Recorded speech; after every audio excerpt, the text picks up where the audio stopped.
Good morning and happy Friday. Thank God it's Friday.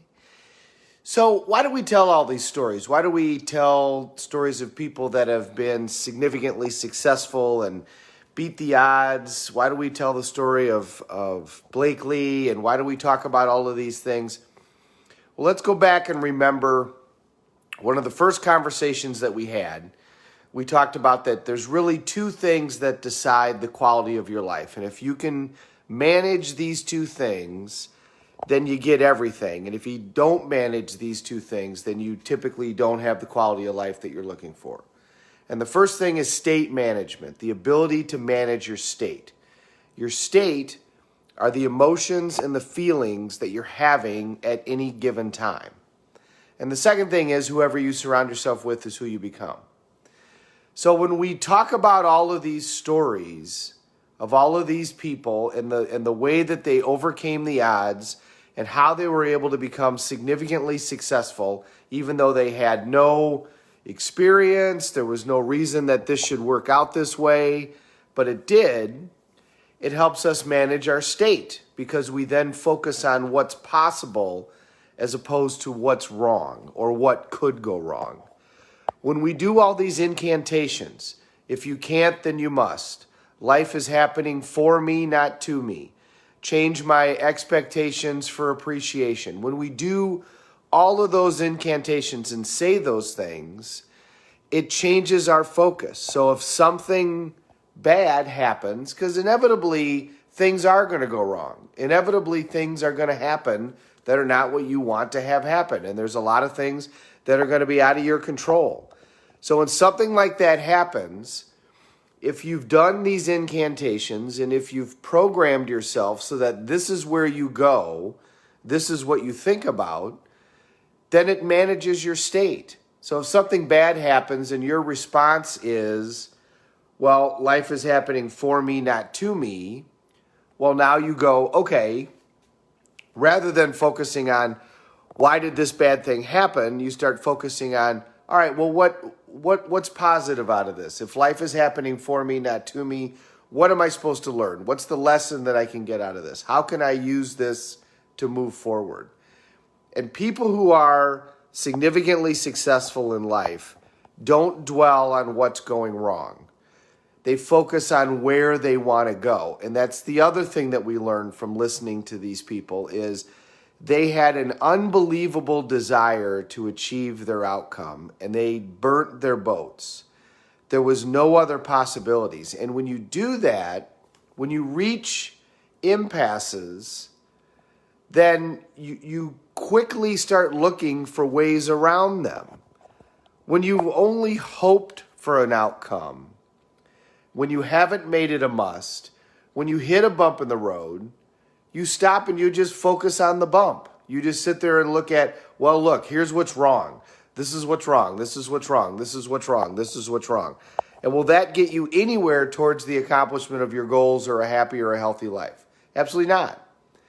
So we learn that state management is really everything. And when we hear these stories, we hear about how people have managed their states by focusing on what it is they want with a burning desire that they're going to accomplish it no matter what, against whatever odds that is. And then we also help change our limiting beliefs. Because as we hear these stories, we start to realize that the significantly successful people in the world, people who have changed the world, people who have put a dent in the universe, were just people. They were regular people who typically made a decision.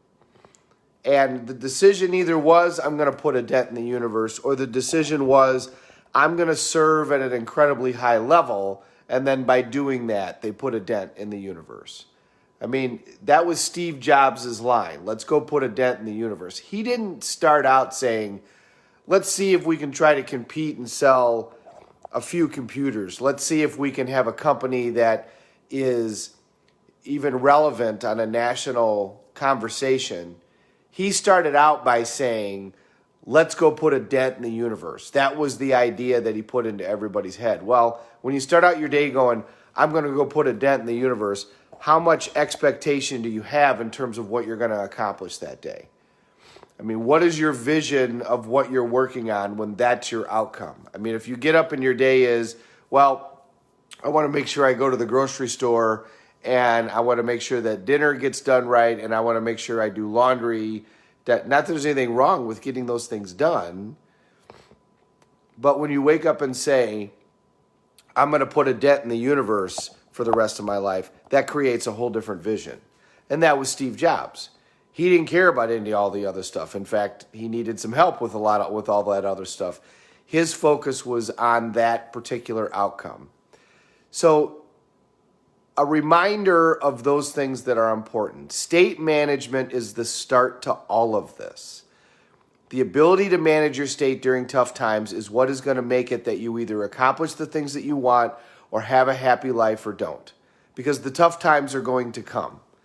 And your ability to manage your state through that is going to decide how well you're going to deal with those. So when we say things like the 90-second rule, I'm only going to suffer for 90 seconds. Now, is that realistic? Well, it's probably not realistic, but it's a great goal to have. Do we achieve it all the time? No. But so what? If that's our standard, that allows us to quickly look past the suffering into what's great about this? What can I get out of this? What's funny about this that I haven't looked at yet? What's the lesson that I can learn? What's the part of this that's good that I haven't focused on? All of these things help you manage your state, change your focus, and then change your behavior. You know, we try to change our behavior a lot of times by acquiring things. If I get this thing, then all of a sudden I'll be able to lose weight. If I get this thing, then all of a sudden I'll be able to get up in the morning and do all this stuff. Really, if we manage the state, the behavior will automatically change. A lot of times what the behavior is that we want to get rid of is simply because we just want to change our state. I'd like to not go out and get intoxicated tonight. It's Friday night. Well, you're just trying to manage your state. You're just doing it in an ineffective way if that's a way that you want to change. If it's not a way that you don't want to change, then go do that. If that's where you want to be, then go be where you want to be. But if you want to have different choices, understand that you're trying to change the behavior and really all you got to do is manage the state. You want to feel differently, all right? So figure out a different way to feel differently. If you watch the show The Biggest Loser, when that show first aired, it was really great. Then they ended up with people who were so large, I worried everybody was going to die. But they took a person who was pretty significantly overweight and in a year turned them into a fitness model. They did it without drugs or surgeries. They did it just by diet and exercise. And if you watch the trainers, they would figure out why the person was eating. There was a reason that they would overeat to that extent. There was some sort of emotional scar that needed to be healed. Once they figured that out, then they had to change their patterns. So when they felt badly, they would immediately get them out and get them exercising. Why? Because then that would create endorphins and they would feel better immediately because of the endorphins. Then the next day they would be thinner. They would have exercised instead of eating. And so they would feel better about themselves. They would get more confidence and it would perpetuate. All they wanted to do was change their state. It's just they changed their state by eating as opposed to a better choice in terms of changing their state.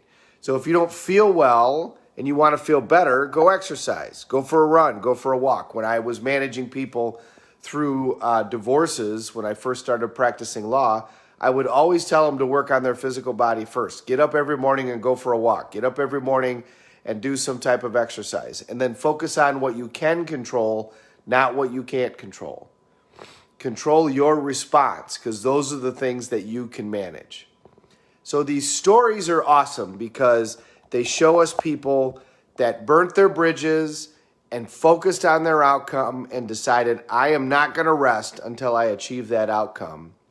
And then they also show us, they change our limiting beliefs, but they show us that state management is really the beginning and the end of all of this. That is what we're looking for, is how we feel.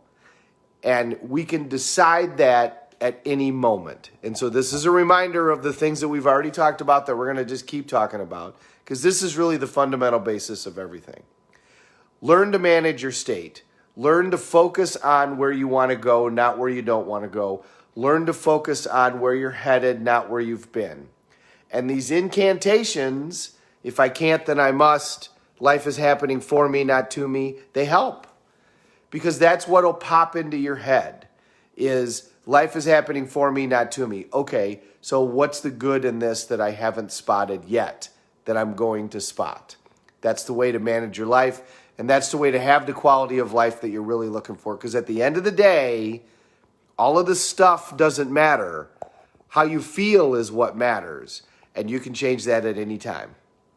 Happy Friday, everybody. We're all in this together. Let's take care of each other. Thanks for watching. Have a great day.